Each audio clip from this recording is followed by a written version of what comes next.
오늘 우리는 본향의 인도자라는 주제로 함께 하나님의 말씀 나누도록 하겠습니다. 지난 시간에 우리는 땅에 소망을 두고 살아가던 한 부자의 이야기를 함께 나눴습니다. 재물을 쌓다가 너무 많아가지고 창고를 부시고 더 큰 창고를 만들어서 이제 한 몇 년간은 이제 편하게 살겠네 라고 마치 자기가 가진 것들이 자기에게 영생을 줄 것 같이 생각하던 부자에게 하나님은 어떻게 말씀하셨습니까? 그를 찾아가서 말씀하시기를 어리석은 자여, 내가 오늘 밤 너의 영혼을 도로 찾으리니 이제까지 네가 수고한 게 무슨 소용이 있냐는 거예요. 그는 비록 자기를 위해서 재물을 많이 쌓았겠지만 하나님께는 가난한 자이에요. 그의 죽음 뒤에 그를 기다리는 것은 영원한 가난이라고 하는 것이죠. 하나님이 없는 영혼은 모든 것을 잃어버린 자와 같아서요. 그는 영원히 길을 잃고 방황하는 자가 될 것이기 때문에 그런 것이죠. 여러분, 우리가 왜 복음을 전하고 전도해야 하는 걸까요? 뭔가 사람을 많이 모으기 위해서 전도하는 것일까요? 하나님이 없는 영혼은 영원한 방황 가운데로 들어가 버리기 때문에 내버려 둘 수가 없잖아요. 지금이야 우리가 다른 길로 갈 수 있다고 하는 어떤 기회들이 있지만 우리의 영혼은 그렇지 않습니다. 한 번 죽는 것은 사람에게 정해진 것이요, 그 후에는 심판이 기다리고 있기 때문에 그런 것이죠. 모든 것을 잃어버려서 가난하게 된 영혼, 그래서 하나님께 가난한 자가 된 그 영혼은 영원한 방황 가운데로 들어간다 하는 것입니다. 사랑하는 성도 여러분, 저는 저와 여러분의 인생은 나를 위해 재물을 쌓고 나를 위해 살다가 결국에 모든 것을 다 잃어버리고 마는, 그렇게 길을 잃어버린 인생 되지 않기를 소망합니다. 오늘 우리는 믿음의 조상으로 알려진 아브라함을 창세기와 히브리서 말씀을 통해서 만나게 됩니다. 아브라함의 인생 여정을 보게 되면 그는 이렇게 무엇을 먹을까, 무엇을 마실까, 무엇을 입을까, 이거 가지고 무엇을 뭔가 막 이뤄낼까, 이런 고민을 한 흔적을 우리는 잘 볼 수가 없습니다. 이유는 두 가지 때문인데요. 내 인생을 부르신 하나님의 부름이 곧 내가 가는 길이라고 생각했기 때문에 그런 것이고, 또 나에게 보여주시는 길이 내가 가야 되는 길이라고 믿었기 때문이었습니다. 다시 말해서 나를 부르시고 또 나에게 보여주시는 길로 가는 것이 내 인생이라고 믿었다라고 하는 것이죠. 성경에서 그가 처음 등장한 것은 그가 하나님의 부르심을 따라서 본토 친척 아비집을 떠났다라고 하는 장면에서 우리는 그를 만나게 되는데요. 여러분, 고대 근동 지역에서 본토 친척 아비집을 떠난다라고 하는 것은 두 가지를 의미합니다. 우리는 이렇게 이 말씀을 볼 때마다 뭔가 떠나고 싶을 때, 본토 친척 아비집을 떠나라. 그래서 이 말씀을 우리가 이용하는 경우가 참 많은데, 아브라함에 있어서 본토 친척 아비집을 떠나라고 하는 것은 내가 누릴 수 있는 특권과 혜택과 권리, 이 모든 것을 다 포기하는 것을 의미하는 것입니다. 내가 누릴 수 있는 모든 권리와 내가 혜택과 그런 모든 것을 다, 특권을 다 포기하는 것이죠. 그리고 그를 보호해줄 친척 아비집이 없기 때문에 그는 이제 철저하게 혼자여야 된다는 것을 의미하는 것입니다. 그러니 본토 친척 아비집을 떠나는 것은 용기가 있어야 되겠죠. 게다가 성경에 보니까 그는 자기가 갈 바를 알지 못한 채 길을 떠났다는 거예요. 어디를 가야 되는지 모르는 채 그저 나를 부르신 부름을 따라 그때그때 나에게 보여주시는 길을 따라 인생길을 걸어갔던 아브라함이었습니다. 여러분, 그렇게 길을 따라 들어가니 나그네와 같이 살았던 약속의 땅, 여러분, 그 약속의 땅은 어디였을까요? 우리는 하나님께서 아브라함이 주신 땅을 우리는 이제 가나안이다 그렇게 이야기를 하는데요. 물론 하나님께서 아브라함에게 주시고 또 유업으로 주시면서 민족을 이루게 한 땅은 가나안이었습니다. 하지만 그렇게 할 것 같으면요, 지금 아브라함이 대충 어디로 가는지 알거든요. 갈대아 우르를 떠나서 하란 갔다가 지금 하나님이 인도하시는 길이 그렇게 좋은 땅이 아니라는 것을 지금 아브라함이 안단 말이죠. 민족을 이루게 하고 축복을 이루게 할 것 같으면 차라리 갈대아 우르가 낫고요. 그리고 차라리 좋은 환경, 좋은 교육 환경, 당시에 최초의 대학이 있었던 곳이 하란이었으니까 어떻게 보면은 하란에 머무른 것이 가장 좋은 땅이었을 거라고 생각을 하는데, 근데 왜 하나님께서는 그를 광야 가운데로 인도하셨고, 그리고 왜 아브라함은 그곳이 하나님께서 자기에게 준 유업을 받을 땅이라고 믿으면서 그 길을 떠났겠냐라고 하는 거예요. 오늘 우리가 읽은 히브리서 11장 10절 말씀을 보면 그 이유에 대해서 이렇게 이야기하고 있습니다. 이는 그가 하나님이 계획하시고 지으실 터가 있는 성을 바랐기 때문이었다는 거예요. 이것을 현대인의 성경으로 보니까요, 이렇게 얘기하고 있습니다. 그것은 하나님께서 설계하여 세우신 견고한 하늘의 도성을 바라고 있었기 때문이었다. 라는 거예요. 여러분, 하나님이 설계하고 세우시는 견고한 하나님의 하늘의 도성, 이거는 뭘 의미하는 걸까요? 사랑과 믿음과 소망의 근원 되신, 또 공의와 정의의 하나님이 온전히 다스리는 하나님의 나라를 말하는 것이죠. 하나님의 나라. 히브리서 말씀처럼은요, 아브라함은 광야길을 가면서 자신이 떠났던 그 본향으로 돌아갈 기회가 많이 있었어요. 그러지 않겠습니까? 갈대아 우르를 떠나서 바로 광야로 온 게 아니었어요. 하란을 들렸다 왔으니까. 얼마든지 돌아갈 길이 있었고 그런 기회는 얼마나 있었지만 그는 그러지 않았습니다. 왜냐하면 그에게는 하나님이 부르시고 보여주시는 땅, 더 나은 본향이 있었기 때문이다. 그렇게 이야기를 하는 것이죠. 여기서 이렇게 더 나은 본향이라는 것은 우리 영혼이 시작된 곳을 말합니다. 우리 영혼이 시작된 곳, 바로 하나님의 나라를 말하는 것이죠. 다시 말해서 아브라함은 하나님께서 그에게 주시는 땅에서 그에게 주실 자식들, 하나님 내게 주신 뭔가 땅을 주실 것이다. 내가 뭔가 물질을 기대하면서 하나님한테 뭔가 큰 복을 주실 것이다. 그런 기대를 하면서 그 길을 간 게 아니고 더 나은 본향, 하나님의 나라가 임하는 땅을 향해서 그가 길을 떠났다. 그러니 그것이 광야가 됐든 사막이 됐든 어디가 됐든 그건 중요하지 않았어요. 어디가 됐든 간에 그곳에 하나님의 나라가 임하면 그것이 바로 천국이라고 믿었기 때문에 그런 것이죠. 그래서 아브라함은 정말 어딘지 알 수 없었지만 자신을 인도하는 그곳에서 하나님의 나라가 임하는 것을 그는 보고 싶었고, 그 나라가 임하는 곳에서 민족을 일으킬 것이라고 하는 그 말씀을 비전 삼아서 길을 떠났다고 하는 것입니다. 여러분, 아브라함은 어떻게 이 길을 그렇게 끝까지 이렇게 갈 수 있었을까? 아브라함도 육체를 가진 사람이니까 눈이 있었을 거 아니에요. 갈대아 우르를 떠나서, 그 화려했던 도시 갈대아 우르를 떠나서, 그 풍요로운 땅, 또 하란을 떠나서 가보니까 바로 옆에 굉장히 풍요로운 땅이 또 있었죠. 소돔과 고모라. 근데 이 모든 것을 거기에 눈길을 두지 않고 어떻게 아브라함은 그렇게 끝까지 광야길을 고집할 수 있었을까? 사실 이렇게 아브라함이 광야길을 선택했기 때문에 그에게 오는 어려움이 여러 가지가 있었습니다. 어디를 옮길 때마다 자신의 아내 때문에 목숨을 잃을까 하는 두려움이 있었죠. 그러니까 아내 보고 내 누이다 이렇게 얘기를 하라고 했다가 봉변을 당할 일이 몇 번 있었지 않습니까?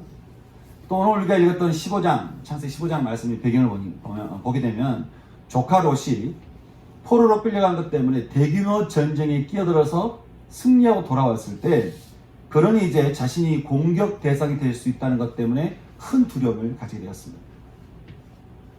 그게 막상 커다란 위기에 직면하고 나니까 아브라함도 인간인지라, 아니 하나님께서 왜 나한테 이것을 보내기는 하시는데 왜 나에게 주시는 그 약속을 이루지 않으시지? 이런 생각이 드는 거예요.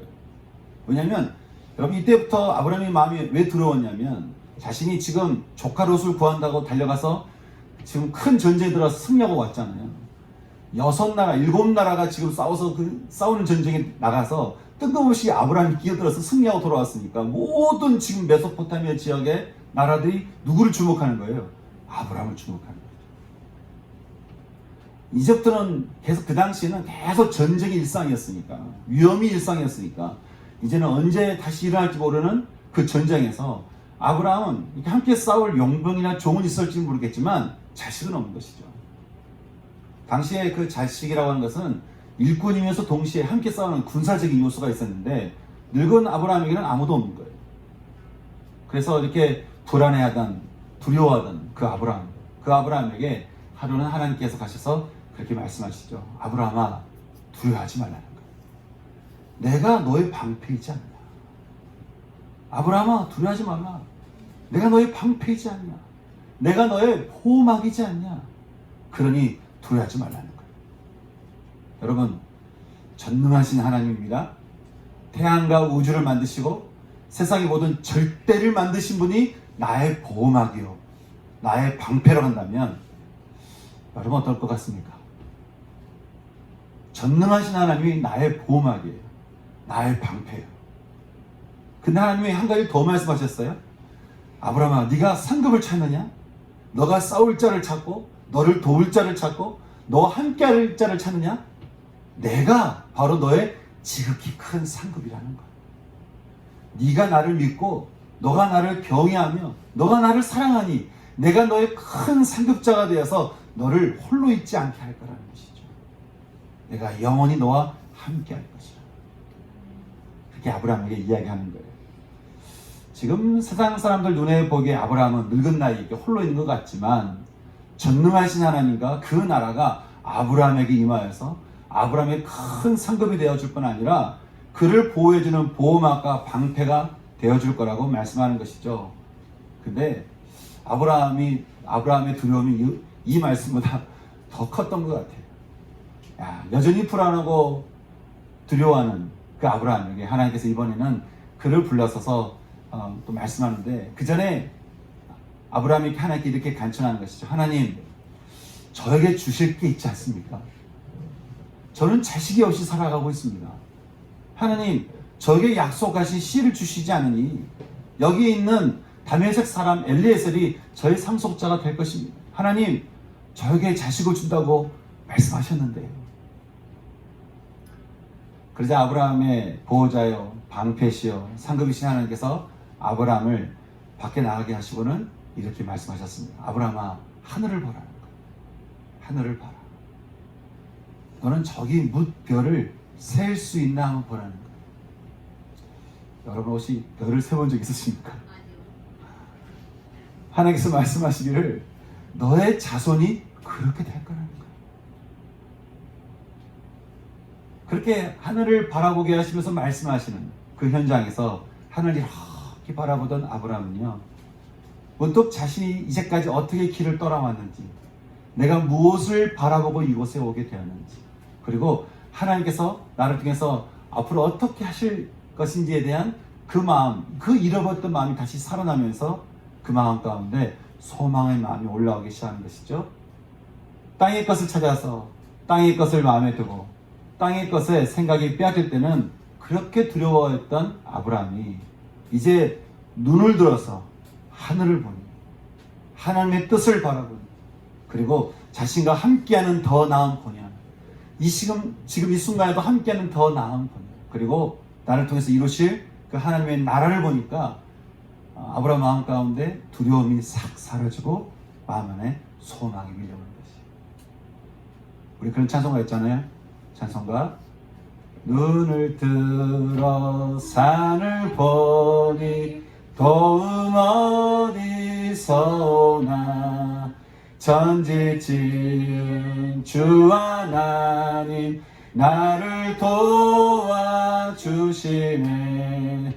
나의 발이 실족지 않게 주가 깨어 지키며 택한 백성 항상 지켜 길이 보호하시네. 도우시는 하나님이 내게 그늘 되시니, 낮의 해와 밤의 달이 너를 삼지 않겠네. 내게 와를 주지 않고 혼을 보호하시며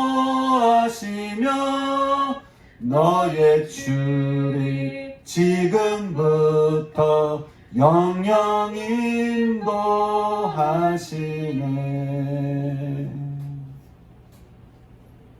사랑하는 성도 여러분, 저는 아브라함과 같이 여러분의 방패요, 보호막이요, 큰 상급 되시는 여호와 하나님을 바라보면서 그 하나님께서 여러분을 부르시고 보여주시는 길을 따라 걸어갈 수 있는 전 저와 여러분의 인생 될 수 있기를 소망하는 것입니다.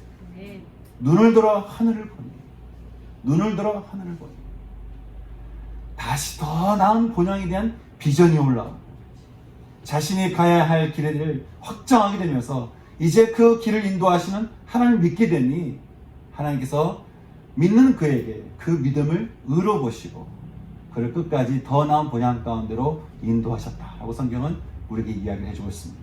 여러분, 지금 아브라함이 본토 친척 아베 집을 떠나서 광야 길로 들어서서 여러 가지 위험이 있었음에도 불구하고 끝까지 하나님이 인도하시는 길을 가면서 결국 더 나은 본향으로 돌아갈 수 있었던 것, 여러분, 그 이유는 무엇이 있었을까요? 아니, 더 나은 본향으로 인도하는, 아브라함을 인도했던 그 동력은 무엇이었을까요?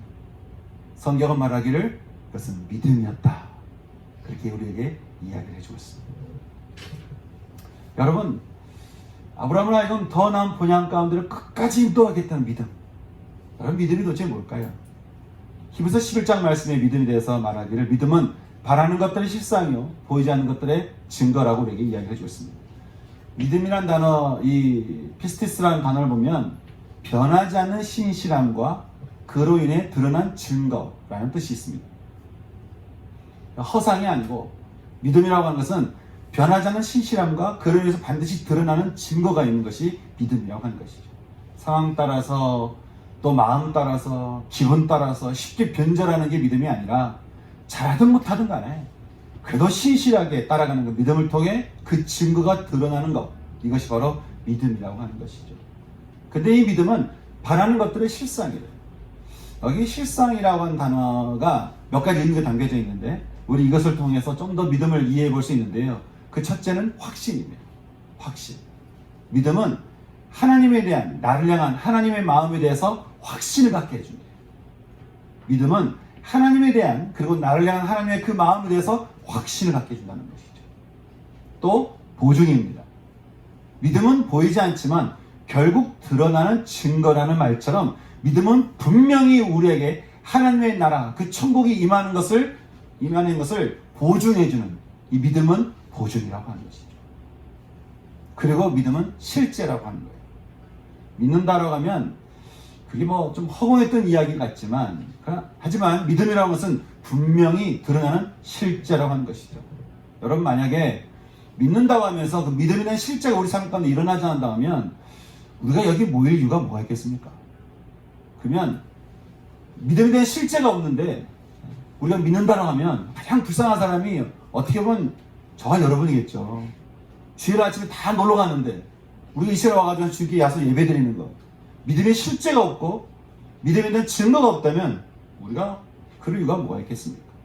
하지만 주님이 부르신 자리에는 분명한 믿음의 증거가 그 실제로 드러나기 때문에 우리가 믿음에서 믿음으로 가는 그 삶을 우리가 매주 주님 만나면서 확인하게 되는 것이죠. 그리고 믿음은 기초라는 것입니다. 보이지 않는 하나님의 나라를 떠받치고 있는 이 기초, 이것이 바로 믿음이다라고 하는 거예요. 그러니 우리 삶의 소망에 대한 확신, 그 일이 일어날 거라고 하는 보증, 분명히 드러나게 될 실제, 그리고 우리 삶에 이 소망의 나라가 임하도록 기초가 된다고 하는, 여러분, 이 믿음이 우리 삶에서 얼마나 중요한 일이겠습니까? 제가 상담을 오랫동안 하면서 참 사람 가운데는 많은 문제가 있는데 이 사단 마귀가 인간에게 계속 심어놓은, 그래서 계속 우리 마음을 방해하고 있는, 우리 삶을 무너뜨리게 하고 있는 참 한 가지 단어가 있는데, 그것은 보니까 이 믿음이라고 하는 것을 깨뜨리는데 마귀가 굉장히 노력하고 있는 것을 보게 됩니다. 마귀는 사람과의 관계를 통해서, 이런저런 이유를 통해서 어찌됐든 우리 가운데 이 믿음을 없애게 하려고 얼마나 애를 쓰는지 몰라요. 우리가 사람에게도 자꾸 믿음을 잃어버리게 되잖아요. 그러면 하나님에 대해서 좀처럼 믿기가 어렵게 됩니다. 그래서 우리가 우리 마음속에 참 미운 마음, 또 여러 가지 어려운 마음이 있으면 빨리빨리 주 앞에 내려놓고 주님이 우리를 용서하신 것처럼 우리도 자꾸 용서해야 되는 이유가 거기에 있는 것이죠. 우리는 믿음으로써 모든 세상이 하나님의 말씀으로 지어진 것을 우리는 알게 됩니다. 그리고 믿음으로써 눈으로 보이는 이 모든 것이 사실은 눈에 보이지 않는 것으로 인해서 생겨난 것이라고 하는 것을 우리는 알게 된다라고 성경은 말하고 있는 것이죠. 그러면 어떤 사람이 이렇게 묻는 거예요. 그럼 목사님, 제가 그럼 어떻게 그 믿을 수 있냐는 거예요. 그 믿음을 어떻게 가질 수가 있는가? 어떻게 그렇게 신실하면서도 증거가 드러나는 그런 믿음을 내가 가질 수 있냐는 거예요. 여러분, 우리가 믿음을 어떻게 하면 가질 수 있을까요? 우리가 믿음에 대해서 에베소서 2장 8절 말씀에서 암송하고 있죠? 에베소서 2장 8절 말씀 다시 한번 암송해 볼까요? 자, 시작. 너희는 그 은혜에 의하여 믿음으로 말미암아 구원을 받았으니 이것은 너희에게서 난 것이 아니요 하나님의 선물이라. 인간은 우리에게서 난 것이 아니라는 거예요. 우리 힘으로 내가 뭔가 믿어봐야지, 그런다고 해서 믿음이 가져지는 게 아니라는 거예요. 내가 잘 믿어봐야지, 내가 이렇게 봉사하고 내가 이렇게 애를 쓰고 내가 이렇게 뭔가를 하면 내가 믿을 수 있지 않을까? 그것은 그럴 수 없다는 거예요. 믿음은 우리에게서 난 것이 아니요, 믿음은 전적인 하나님의 선물이라고 하는 것이죠. 그러니 우리 힘으로 신실한 믿음, 이 영원한 믿음을 가진다고 하는 것은 불가능한 일이라고 하는 것입니다. 그럼 어떻게 하면 우리 이 믿음을 가질 수 있을까? 방법은 간단합니다. 믿음의 주여 또 온전케 하시는 예수를 바라보라는 그 말씀처럼 우리의 영혼이 온전해지는 그 기쁨을 위해서 십자가를 참으사 모든 것이 벌거벗겨지는 그 부끄러움을 개의치 아니하시더니 지금은 하나님 보좌 우편에 앉아 계시는 그 예수님, 그 예수님이 바로 우리의 믿음이다라고 하는 것입니다. 그 예수님을 내 삶의 주인으로 영접하게 될 때 예수님 때문에 우리는 믿음을 가지게 되고 예수님 때문에 우리가 신실한 믿음을 가진 사람이 될 수 있다라고 하는 것이죠. 우리는 신실하지 않지만요, 예수님은 신실하십니다. 우리는 금방 포기하고 늘 변절이 일상일지 몰라도 주님은 언제나 동일하시죠. 우리의 사랑은 마치 롤러코스터 같아가지고 아침엔 좋았다가 오후에는 또 가라앉았다가 이렇게 왔다 갔다 하는 게 우리의 사랑이지만 우리를 향한 하나님의 사랑은 한결같으시죠. 그러니 오늘도 주님을 영접하고 내일도 주님을 영접하고 아침에 일어날 때마다 또 매 순간마다 주님을 내 안에 주인 되심으로 우리가 영접하고 또 영접하며 살게 되면 그 믿음의 주님으로 인해서 우리 영혼에 어떻게 해요? 하나님의 나라가 임하게 돼요. 더 나은 본향이 우리 가운데 임하여서 우리 영혼이 평강을 누리게 된다고 하는 것이죠. 그러니 사랑하는 성도 여러분, 저는 저와 여러분의 인생에 무엇보다도 가장 우선적으로 해야 되고 매일 아침 매 순간마다 잊지 않고 해야 되는 일이 있다 한다면 여러분, 그것이 뭐겠습니까? 바로 믿음을 갖는 것입니다. 믿음을 갖는 것입니다. 아브라함은요, 그 마음 안에 늘 하나님이 계시는 이 믿음으로 인해서요, 눈에 보이는 본향이 아니라 더 나은 본향이 있다는 사실을 깨달았고 하나님께서 그곳을 자신을 부르고 계신다는 사실을 또 깨달았고요, 평생 그 길을 가다가 결국 영원한 더 나은 본향으로 그는 돌아가게 되었습니다. 근데 이 말씀을 통해 우리 생각해볼 때 볼 수 있는 것은 우리가요, 아브라함 때보다도 우리가 더 나은 본향을 바라보면서요, 더욱더 우리의 믿음을 사모하고 또 믿음을 두고 우리가 기도해야 되는 이유가 있는데, 그것은 아브라함 시대와 달리 지금 우리가 살고 있는 이 시대는 바로 마지막 시대이기 때문에 그렇다는 거예요.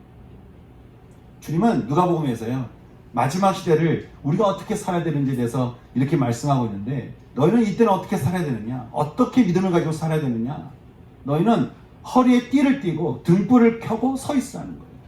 그리고는 주인이 혼인집에 돌아와서 문을 두드리면 곧 열어주려고 기다리는 사람처럼 살아야 된다라고 하는 것이죠.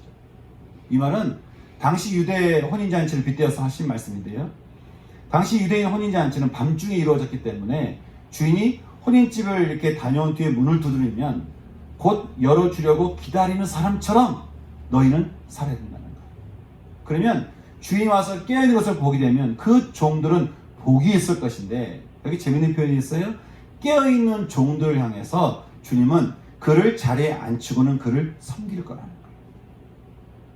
예수님이 제자들을 사랑하시는 그 사랑의 모습을 가장 잘 나타내주는 표현이 있는데, 그것은 제자들을 앉히시고 어떻게 하셨죠? 그들의 발을 씻겨주시는 장면이었죠. 깨어있는 자들을 위해서 주님은 우리를 그렇게 섬기심으로써 우리를 당신의 영원한 나라로 우리를 인도하시겠다고 하는 것입니다. 이것을 위해서 성경은 말하기를 주인이 혹 2경이 올지 혹 3경이 올지 모른다는 거예요. 여기서 2경은 밤 10시에서 새벽 2시고요. 3경은 새벽 2시에서 새벽 6시입니다. 그러니까 야, 주님이 언제 오시겠어? 정말 하나님 나라가 오겠어? 천국이 임하겠어? 정말 마지막 때가 오겠어? 그렇게 생각하면서 야, 정말 세상이 더욱더 어두운 가운데 가고 세상이 칠흑 가운데 들어가서 좀처럼 세상에 빛이 올 수 없을 것 같은 그런 마음이 든다 할지라도 우리가 알아야 되는 것은 주님은 마치 밤에 오는 도둑처럼 생각하지 못하는 때에 갑자기 우리에게 찾아올 것이니, 그러니 너희는 어떤 믿음을 가지고 살라는 거예요.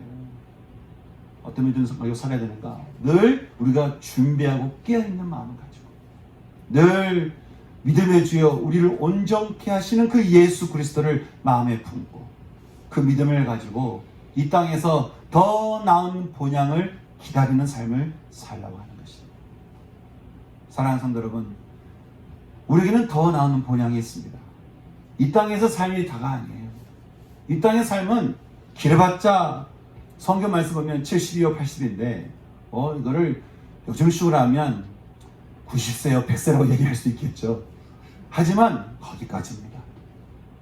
거기까지. 우리에게는 영원한 본향이 있습니다. 여러분 무엇을 바라며 무엇을 꿈꾸며 여러분 살아가고 계십니까? 아브라함은요 광야인 줄 알면서도 갔어요. 왜요? 내가 그곳에 가면 하나님께서 임하시는 더 나은 본향이 광야 가운데 있으면 그것은 사람들 눈에 보기에는 광야일지 모르겠지만 아브라함은 그곳에 천국처럼 살았어요. 여러분 성경에서 아브라함이 광야 그 사막 땅에 살면서 그가 힘겹고 어렵고 찌질했고 괴로웠고 고통스러웠고 그랬다고 우리에게 말하고 있습니까? 전혀요. 전혀 그렇게 말하고 있지 않습니다. 그거는 그곳에서 평강했고 그거는 그곳에서 정말 다윗이 고백했던 것처럼 부족함이 없는 철을 따라 꼴을 먹여주시는 주님으로 인해서 평강을 평생 누리며 더 나은 본향을 따라 갔던 인생을 살아갔습니다. 여러분 이것이 우리의 삶이 되지 않겠습니까? 이것이 우리가 살아야 될 인생 아니겠습니까? 더 나은 본향을 바라보며 그리고 더 나은 본향을 지금 이 순간부터 우리에게 주기를 원하시는 그 마음을 따라서 우리도 역시 아브라함처럼 진짜 본토 친척 아비집을 떠나서 믿음을 가지고 더 나은 본향을 향해 오늘도 걸어가고 내일도 살아가며 그렇게 우리가 가야 되지 않겠냐고 하는 것. 저는 본향의 인도자 되는 믿음의 주 예수 그리스도, 그 예수 그리스도를 여러분 꼭 붙드시고 그 예수 그리스도를 꼭 마음이 영접하셔서 매 순간 영접하시고 매 순간 주님의 손을 꼭 붙드셔서 그렇게 더 나은 본향을 따라 살아갈 수 있는 저와 여러분의 인생 될 수 있기를 주님의 이름으로 축원합니다. 그래서 오늘 주신 말씀을 따라서 우리가 그렇게 드렸으면 좋겠습니다. 여러분 가운데 내가 그동안 더 나은 본향을 향해서 살아가지 못하는 다분히 우리가 땅을 바라보는 위의 것을 바라보는 것이 아니고 땅의 것에 마음 빼앗기고 내가 없는 것에 마음 빼앗기고 또 있어야 될 것에 또 두려워하고 걱정하고 염려하고 근심하고 그런 삶을 살아가는 우리 모습이 있었다고 한다면 이 시간에 우리가 하나님께서 아브라함이 하신 말씀처럼 우리가 눈을 들어서 하늘을 봤으면 좋겠습니다. 여러분 눈을 들어서 하늘을 보십시오. 하나님을 보십시오. 땅의 것에 매이지 마시고요. 하늘에 매이세요. 그게 우리 인생의 성공입니다. 그거 잃어버릴 거 없어져 버릴 땅의 것에 여러분 마음에 두지 마시고요. 여러분 영원한 것 하나님의 하늘나라에 잇대어서 더 나은 본향을 바라보며 살아갈 수 있는 저와 여러분의 인생이 되었으면 좋겠습니다. 여러분 눈을 들어 하늘을 보십시오. 무수한 그 별들이 있는 것처럼 하나님께서 우리에게 놀라운 은총으로 우리를 이렇게 인도하실 것입니다. 그렇게 해서 여러분 땅에 눈을 바라보았던 우리 모든 모습들을 이 시간 주 앞에 회개하시면서 하나님, 제가 이제부터는 주를 보게 원합니다. 하늘을 보게 원합니다. 믿음의 주여, 우리를 온전케 하신 예수 그리스도 주님, 내 안에 충만히 임하여 주시옵소서. 그렇게 함께 기도하며 나갈 수 있는 이 시간 됐으면 좋겠습니다. 함께 말씀도 함께 기도하겠습니다. 기도하시겠습니다.